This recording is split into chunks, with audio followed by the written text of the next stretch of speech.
नवरात्रि में किन दिनों में क्या विधि है? तो पहली विधि यह है कि माँ दुर्गा का स्वरूप का प्रथम 3 दिन है।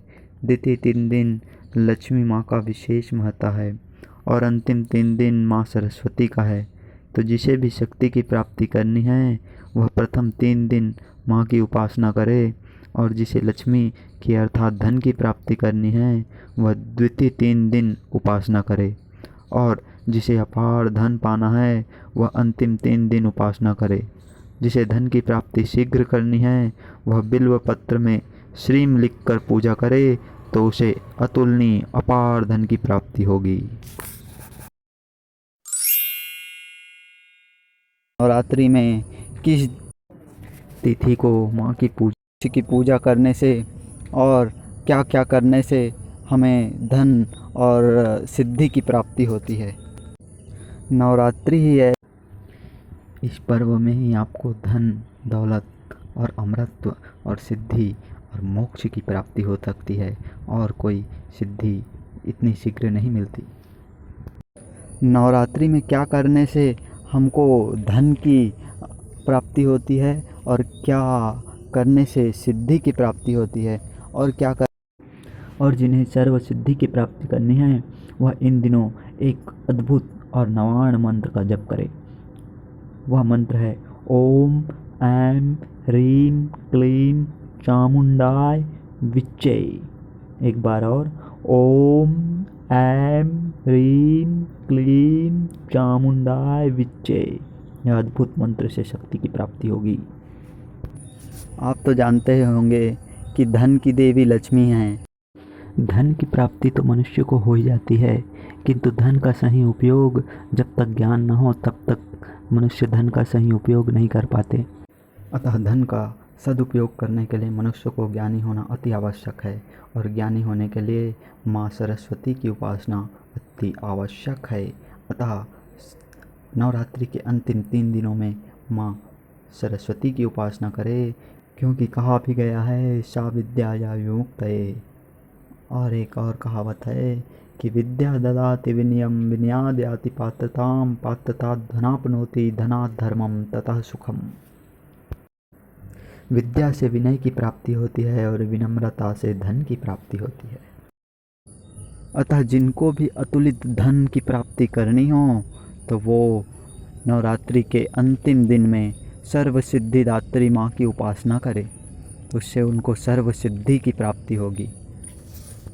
आपको पता होगा कि जब रावण का वध करने के लिए भगवान को कोई उपाय नहीं सूझ रहा था, तो उस समय भी भगवान श्री राम जी ने माँ शक्ति की उपासना और आराधना की थी, जिससे रावण का वध किया था।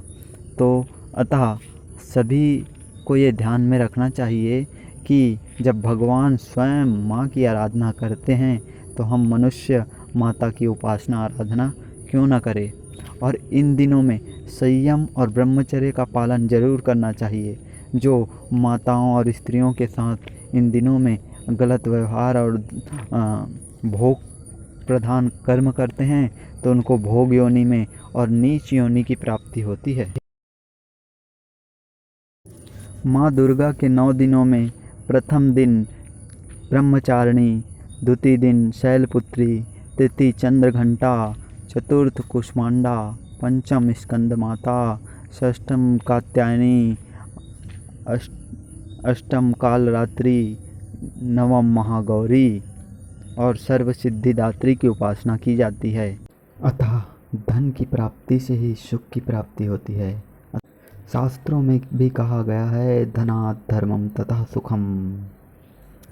जैसे रामायण में राम जी ने रावण के वध के लिए उपासना की थी, वैसे ही देवी माँ की उपासना आराधना के लिए भगवान श्री कृष्ण ने स्वयं अर्जुन को बताया था कि माँ की आराधना और उपासना से तुमको इस युद्ध में विजय की प्राप्ति होगी। अतः उनको भगवान ने जो आज्ञा दी तो उनका पालन उन्होंने किया। इस उपासना और आराधना के फल माँ दुर्गा स्वयं प्रकट होकर अर्जुन को यह वरदान देती है और कहती है यत्र योगेश्वरः कृष्णो यत्र पार्थः धनुर्धरः तत्र श्री विजयभूति ध्रुवा नीति मतिर्मम। अर्थात जहाँ स्वयं भगवान श्री कृष्ण हैं, जहाँ उद्यमी पराक्रमी स्वयं पार्थ है, वहाँ ध्रुव अचल नीति और विजय है, ऐसा मेरा मत है। ऐसा माँ ने वरदान दिया। और उसके पश्चात आप सबको सर्वविदित है कि अर्जुन और पांडवों ने धर्म युद्ध को अपने पक्ष में कर लिया, अर्थात धर्म युद्ध जीत लिया। अतः माँ दुर्गा की उपासना तो सभी ने की और इससे सभी ने अतुलित बल और बुद्धि और ज्ञान की और शक्ति की प्राप्ति भी की। मैं आपको एक अद्भुत चीज़ बताने वाला हूँ। इस नवरात्रि में 9 दिनों में माँ दुर्गा की उपासना और आराधना के लिए एक गुप्त मंत्र भी दिया हुआ है, और वह मंत्र है वो आपको हम बताने वाले हैं, ताकि आप इस तिथि में 9 दिनों में आप उस मंत्र का जप करके अतुलित बल, बुद्धि, वैराग्य और शक्ति का अर्जन कर सकते हैं। वह मंत्र है, सभी अपनी कॉपी में नोट कर सकते हैं या उसको याद कर सकते हैं। तो मंत्र इस प्रकार है, सभी सुने ध्यान से, कि माँ दुर्गा के लिए भगवान ब्रह्मा विष्णु महेश ने ये मंत्र का खोज की थी। तो मंत्र को सभी सुने। ओम ऐं ह्रीं क्लीं चामुंडाय विच्चे। एक बार और सुने। ओम ऐं ह्रीं क्लीं चामुंडाय विच्चे। एक प्रसंग और आता है, जब भगवान विष्णु की प्राप्ति के लिए माँ लक्ष्मी तप कर रही थी, तो उस जन्म में उनको भगवान की प्राप्ति ना हो पाई। इस कारण उन्होंने खूब घोर तप किया और भगवान शिव, और इस आराधना से भगवान शिव प्रकट हुए और भगवान शिव ने उनको वरदान दिया, और वही कि अगले जन्म में तुमको भगवान विष्णु की प्राप्ति होगी और आप लक्ष्मी के रूप में समुद्र से उत्पन्न होगी। तो भगवान का यह वरदान दूसरे जन्म में सफल हुआ। और